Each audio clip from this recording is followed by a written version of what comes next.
आज हम मधुसूदन स्तोत्र पढ़ेंगे और ये बहुत ही भावुक, गहन, वैराग्यपूर्ण और आध्यात्मिक स्तर पर जागृति लाने वाला स्तोत्र है जो भगवान विष्णु के मधुसूदन रूप को समर्पित है। इसे महर्षि सुखदेव द्वारा रचित कहा गया है और सुखदेव जी जिन्होंने राजा परीक्षित को श्रीमद् भागवत सुनाया था, वे बताते हैं कि मधु एक राक्षस था जो वेदों को चुराकर अंधकार फैलाना चाहता था और सूदन मतलब उनका संहार करने वाला। तो श्री हरि को मधुसूदन कहा गया है जो अज्ञान, पाप, राक्षसी प्रवृत्तियों और अंधकार का संहार करते हैं। ये स्तोत्र एक ऐसे व्यक्ति की प्रार्थना है जो संसार से थक चुका है, रोग, मोह, दुख, बार बार जन्म मरण से। वो भगवान से विनती करता है, अब कोई मार्ग नहीं बचा प्रभु, बस आप ही हैं। हर श्लोक में ये भावना स्पष्ट है कि संसार में कोई सच्चा सुख नहीं है और मनुष्य बार बार गलती करता है, पाप करता है, फिर भी भगवान कृपालु हैं। और ये स्तोत्र केवल रोग नाश या सुख सुविधा नहीं मांगता, बल्कि जन्म मरण के चक्र से छुटकारा चाहता है।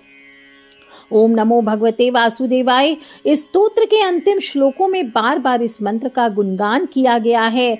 जो हरिवासर एकादशी पर उपवास करके इसका जाप करता है वो वैष्णव लोक को प्राप्त करता है। यह मंत्र तीनों लोकों में सर्वोच्च है और योगिनी एकादशी, निर्जला एकादशी जैसे दिन रोग या मानसिक तनाव में रोग मुक्ति के लिए, चित्त शुद्धि के लिए, आत्मग्लानि या पाप बोध हो तो क्षमा के लिए और शांति के लिए, मृत्यु भय, वृद्धावस्था, चिंता, श्री हरि की शरण में मन लगाने के लिए आपको इसका पाठ का श्रवण करना चाहिए। आइए शुरू करते हैं। बोलिए श्री गणेशाय नमः। ओम इति ज्ञानमात्रेन रोगी जीर्णेन निर्जिता काल निद्राम प्रपन्नास्मि त्राहि मां मधुसूदना। जैसे ही मुझे ओम का ज्ञान प्राप्त हुआ, मैंने बीमारी के प्रभावों पर विजय प्राप्त कर ली और मैं आपकी चिर निद्रा में समर्पण करता हूँ। कृपया मेरी रक्षा करें हे मधु के हत्यारे। न गतिर्विद्यते चानया त्वमेव शरणं मम पाप पंके निमग्नो अस्मि त्राहि मां मधुसूदना। मुझे आपके शरणागत होने के अतिरिक्त कोई दूसरा मार्ग दिखता ही नहीं। और हे मधु के हत्यारे, मैं पाप के सरोवर में डूब रहा हूँ, कृपया मेरी रक्षा करें। मोहितो मोह जालेना पुत्र दार गृहादिषु तृष्णया पीड़या मानु अस्मि त्राहि मां मधुसूदना। पुत्र हो, स्त्री हो, घर की तृष्णा हो, इस मोह के जाल में उलझकर हे मधु के हत्यारे, मैं प्यास से व्याकुल हूँ, कृपया मेरी रक्षा करो। भक्तिहीनम च दीनम च दुख शोकातुरम प्रभो अनाश्रयम नाथम च त्राहि मां मधुसूदना। हे प्रभु, मुझ में भक्ति की कमी है और मैं उदास और दुख से पीड़ित हूँ और मैं एक अनाथ हूँ जिस पर निर्भर रहने वाला कोई नहीं है। इसलिए हे मधु के हत्यारे, आप मेरी रक्षा करें। गतागतेन श्रांतो अस्मि दीर्घ संसार वर्त्स्मसु येन भूयो न गच्छामि त्राहि मां मधुसूदना। मैं संसार के लंबे गढ़ के आने जाने से थक गया हूँ, फिर से वहाँ ना जाना पड़े, इसके लिए हे मधु के हत्यारे आप मेरी रक्षा करें। बहवो ही मया दृष्टा क्लेशाश्चैव पृथक पृथक गर्भवासे मय दुःखम त्राहि मां मधुसूदना।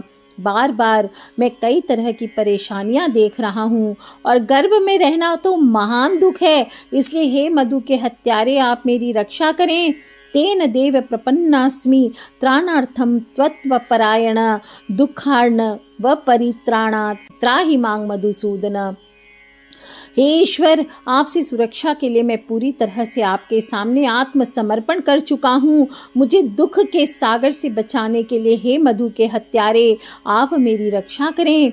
वाचा यच्च प्रतिज्ञातम कर्मणा नोपपादितम तत् पाप अर्जितम अग्नुआस्मि त्राहि मां मधुसूदना। जबकि शब्द अभियोजन द्वारा और कार्य परिस्थितियों द्वारा बंधे होते हैं, मैंने बहुत पाप कमाए हैं और उनमें डूब गया हूँ। हे मधु के हत्यारे आप मेरी रक्षा करें। सुकृतम न कृतम किंचित दुष्कृतम च कृतम मया संसार घोरे मग्नो अस्मि त्राहि मां मधुसूदना। कोई भी अच्छा कर्म न करके तथा अनेक बुरे कर्म करके मैं संसार के भयंकर सागर में डूबा हुआ हूँ। हे मधु के हत्यारे आप मेरी रक्षा करें। और देहांत रस सहस्रेषु चान्योन्य भ्रामितो मया त्यक्त्वम मानुषत्वम च त्राहि मांग मधुसूदन। मैंने हजारों जन्म एक साथ लिए हैं। हे मधु के हत्यारे, मैं अनेक प्रकार के पशु और मनुष्य रूप धारण करता हूँ, अतः कृपया मेरी रक्षा करें। वाचयामि यथोन्मत्त प्रलपामि तवाग्रतः जरा मरण भीतो अस्मि त्राहि मांग मधुसूदन। मैं तेरे पास आकर पागलों की तरह नई बातें करता हूँ, विलाप करता रहा। हे मधु के हत्यारे, मैं बुढ़ापे और मृत्यु से डरता हूँ, मेरी रक्षा करें।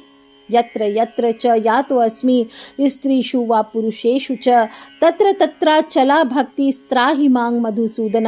और जब पुरुष या स्त्री के रूप में मैं पीड़ा सहता रहा, हे मधु संहारे, मेरी भक्ति आपकी दृढ़ हो गई और इसलिए आप मेरी रक्षा करें। गत्वा गत्वा निर्वतन्ते चंद्र सूर्यादयो ग्रहा अद्यापि न निवर्तन्ते द्वादशाक्षर चिंतिका। जैसे जैसे समय बीतता है, चांद और सूरज उगते हैं, ग्रह पीछे नहीं मुड़ते, लेकिन इसके बावजूद 12 अक्षरों वाले मंत्र का विचार उन्हें पीछे हटा देता है। ऊर्ध्व पाताल मर्त्येषु व्याप्तम लोकम जगत्त्रयम् द्वादशाक्षरात् परम नास्ति वासुदेवेन भाषितम। नरक, स्वर्ग और पृथ्वी तीनों लोकों में मनुष्यों के साथ फैले हुए वासुदेव द्वारा बताए गए 12 अक्षर वाले मंत्र से बढ़कर इस पृथ्वी पर कुछ भी नहीं है। द्वादशाक्षरम महामंत्रम सर्वकाम फलप्रदम गर्भवास निवासेन शुकेन परिभाषितम। महान 12 अक्षर वाला मंत्र हमारे सभी कार्यों में परिणाम देगा। और जब वह अपनी माँ के गर्भ में था तब ऋषि शुक ने उसे बताया था। द्वादशाक्षरम निराहारो यह पठेद्वरिवासरे स गच्छेद वैष्णवम स्थानम यत्र योगेश्वरो हरि। जो मनुष्य भगवान विष्णु के दिन निराहार रहकर इन 12 अक्षरों का जाप करता है, योग के देवता श्री हरि की कृपा से मैं वैष्णवों के स्थान पर जाऊंगा। इस प्रकार शुक ऋषि द्वारा रचित मधुवध हेतु प्रार्थना समाप्त होती। बोलिए श्री हरि विष्णु भगवान की जय। ओम नमो भगवते वासुदेवाय। ओम नमो भगवते वासुदेवाय। ओम नमो भगवते वासुदेवाय। ओम नमो भगवते वासुदेवाय। ओम नमो भगवते वासुदेवाय। हरि।